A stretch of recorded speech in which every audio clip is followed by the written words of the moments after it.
आपलीच प्रतिमा आपल्याच नजरेत जेव्हा उंचावली जाते, तेव्हा आपला कॉन्फिडन्स आपोआप वाढायला लागतो.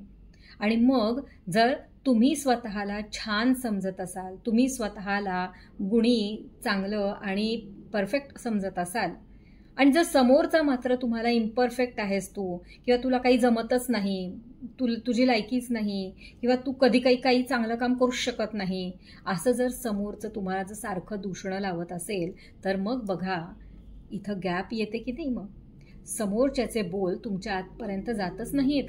कारण मी कोण आहे, तर मी एक आत्मविश्वासाने भरलेली व्यक्ती आहे, हा ठाम विचार तुमच्या भोवती एक शिल्ड तयार करतो, एक प्रोटेक्टिव्ह कवच तयार करतो. आणि त्यामुळे बाकीच्यांचे जे काही वाग्बाण आहेत, जे शाब्दिक अस्त्र अपमानाचे म्हणा किंवा नकारात्मक बोलण्याचे म्हणा, जे लोक तुमच्याकडे फेकत आहेत, ते तुमच्या आतपर्यंत, अंतर्मनापर्यंत जातच नाहीत आणि तुम्ही अभेद्य राहता.